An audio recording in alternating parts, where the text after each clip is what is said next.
എൻ്റെ പേര് നീത. ഞാൻ ആര്യാട് ഇടവകയിലുള്ളതാണ്.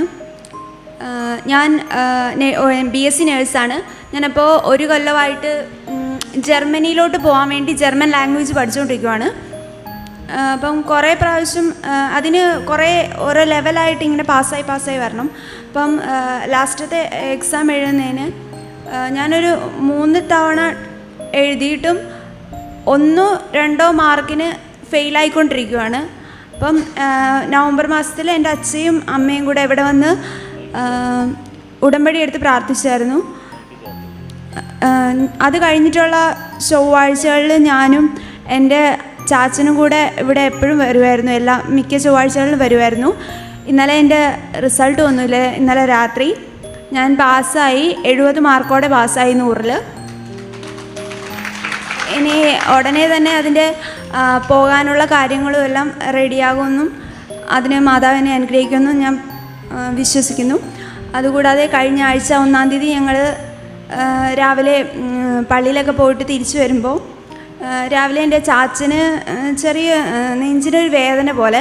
ഇപ്പോൾ രാവിലെ എഴുന്നേറ്റപ്പോൾ തൊട്ടുണ്ടായിരുന്നു. പക്ഷേ സാധാരണ ചാച്ചൻ എപ്പോഴും വണ്ടിയിലാണ് പള്ളിയിലോട്ട് പോകുന്നത്. അന്ന് വയ്യാഞ്ഞിട്ട് ചാച്ചൻ നടന്നാണ് പോയത്. പക്ഷെ ഞങ്ങളാരും അത് കണ്ടില്ല. അപ്പോൾ തിരിച്ചു വന്നപ്പോൾ ചാച്ചൻ ഇങ്ങനെ അവിടെ ഇരിക്കുന്നു. അപ്പോൾ എൻ്റെ ചിറ്റൻ ചാച്ചനോട് ഇങ്ങനെ ചോദിച്ചു, എന്നാ പറ്റിയെന്ന് ചോദിച്ചു. അപ്പോൾ ചെറിയൊരു നെഞ്ചിനൊരു വേദനയെന്ന് പറഞ്ഞു. അപ്പം ഞാനത് കേട്ടോണ്ട് അങ്ങോട്ട് ചെന്നപ്പോഴത്തേനും ഞാൻ ചോദിച്ചു, എന്നാ പറ്റി ചോദിച്ചാന്ന് ചോദിച്ചപ്പോൾ പറഞ്ഞു നെഞ്ചിനൊരു വേദനയെന്ന് പറഞ്ഞു. അപ്പം ഞാൻ പറഞ്ഞു കിടക്കാൻ പറഞ്ഞു. ഞാൻ ചോദിച്ചു ഷോൾഡറിനൊക്കെ വേദന ഉണ്ടായിരുന്നു എന്ന് ചോദിച്ചപ്പോൾ പറഞ്ഞു ഉണ്ടെന്ന് പറഞ്ഞു. അപ്പം എൻ്റെ അമ്മച്ചി പ്രായമായവരാണ്, 10-70 വയസ്സായി.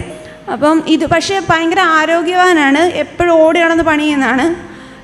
അന്ന് ചൊവ്വാഴ്ച ആയിരുന്നു 1-ാം തീയതി. ഞങ്ങളിവിടെ വരണമെന്നും പറഞ്ഞ് തലേദിവസം ചാച്ചനത് പറഞ്ഞുകൊണ്ടാണ് കിടന്നത്.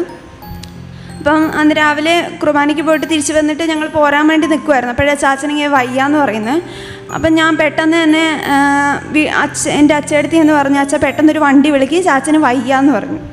അപ്പോൾ ചെന്നപ്പോഴത്തേനും ചാച്ചന് പക്ഷേ രാവിലെ എഴുന്നേറ്റപ്പോൾ ഒരു 5:45 ആ സമയം തൊട്ട് വേദന തുടങ്ങിയതാണ്. പക്ഷേ ചാച്ചൻ ഞങ്ങളോട് പറഞ്ഞില്ല. ഞങ്ങൾ പള്ളിയിൽ പോയിട്ട് വന്നു കഴിഞ്ഞപ്പോഴാണ് ചാച്ചൻ പറഞ്ഞത്. അപ്പം ഞങ്ങൾ പെട്ടെന്ന് ജില്ലാശുപത്രിയിലോട്ട് പോയി. അവിടെ ചെന്നപ്പോൾ അവർ പറഞ്ഞ് ECG എടുത്തു. ECG എടുത്തപ്പോഴത്തേനും ചാച്ചന് ചെറിയൊരു ECG എടുത്തു കഴിഞ്ഞപ്പോഴത്തേനും ആ പുള്ളിക്കാരൻ എന്നോട് ചോദിച്ചു, ചാച്ചൻ എന്തെങ്കിലും മരുന്ന് കഴിക്കുന്നതാണെന്ന് ചോദിച്ചു. ഞാൻ പറഞ്ഞു എന്തെങ്കിലും ഇതിനു മുന്നേ വേദന എന്തെങ്കിലും വന്നിട്ടുണ്ടോ എന്ന് ചോദിച്ചു. ഞാൻ പറഞ്ഞില്ല, ഒന്നും വന്നിട്ടില്ല എന്ന് പറഞ്ഞു. അപ്പോഴേ എനിക്ക് കാര്യം മനസ്സിലായി. രാവിലെ തന്നെ എനിക്ക് മനസ്സിലായായിരുന്നു. കാരണം രാവിലെ എഴുന്നേറ്റ പാടെ ഗ്യാസ് ഒന്നും വരത്തില്ലല്ലോ. ഗ്യാസിൻ്റെ വേദന ഏകദേശം ഇതുപോലെ തന്നെ ആയതുകൊണ്ട് നമുക്കത് ഡൗട്ട് വരും. ഇപ്പം പെട്ടെന്ന് അവർ ECG വേരിയേഷൻ ഉണ്ടെന്ന് മാത്രമേ ഞങ്ങളോട് പറഞ്ഞുള്ളൂ. പെട്ടെന്ന് വണ്ടാനത്തോട്ട് കൊണ്ടുപോയിക്കോളാൻ പറഞ്ഞു. അപ്പം ഞങ്ങൾ പറഞ്ഞ് വണ്ടാനത്തോട്ട് പോയാൽ പെട്ടെന്ന് കാര്യം നടക്കത്തില്ലല്ലോ എന്ന് പറഞ്ഞപ്പം ഇവിടെ പ്രൊവിഡൻസിലോട്ട് കൊണ്ടുപോയി. അവിടെ ചെന്നപ്പോഴത്തേനും ECG എടുത്തിട്ട് അവരെന്നെ വിളിച്ചിട്ട് പറഞ്ഞു MI ആണ്, അതുകൊണ്ട് ഇപ്പം തന്നെ ഓൾറെഡി 2.5 മണിക്കൂറായി, പെട്ടെന്ന് തന്നെ കൊണ്ടുപോയിക്കോ എന്ന് പറഞ്ഞു. അന്നേരം തന്നെ അവർ പറഞ്ഞ് ഇത്രയും ഇതായി, അതുകൊണ്ട് ICU ആംബുലൻസ് വിളിച്ച് പെട്ടെന്ന് കൊണ്ടുപോയിക്കോളാൻ പറഞ്ഞു. ഞങ്ങൾ പെട്ടെന്ന് തന്നെ കൊണ്ടുപോയി. 1/2 മണിക്കൂറിനുള്ളിൽ പെട്ടെന്ന് ചെന്നു. പെട്ടെന്ന് കോംപ്ലിക്കേഷൻ ആയി പോയായിരുന്നു അത്രയും. കാരണം ഈ MI ഒക്കെ വന്നു കഴിഞ്ഞാൽ ടൈമിന് ഭയങ്കര ഇമ്പോർട്ടൻസ് ഉള്ളതാണ്. അപ്പോൾ പെട്ടെന്ന് ചെന്നു. 1/2 മണിക്കൂറിനുള്ളിൽ തന്നെ ചെയ്തു.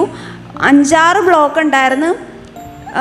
ഒരെണ്ണം മെയിൻ ബ്ലോക്കായിരുന്നു, ബാക്കി ഇപ്പോൾ മരുന്ന് കഴിച്ചുകൊണ്ടിരിക്കുകയാണ്. ഇപ്പോൾ ഒരാഴ്ചയായി. കഴിഞ്ഞ ശനിയാഴ്ച ചാച്ചനെ വീട്ടിൽ കൊണ്ടുവന്നു. ഇപ്പം കുഴപ്പമില്ലാതിരിക്കുന്നു.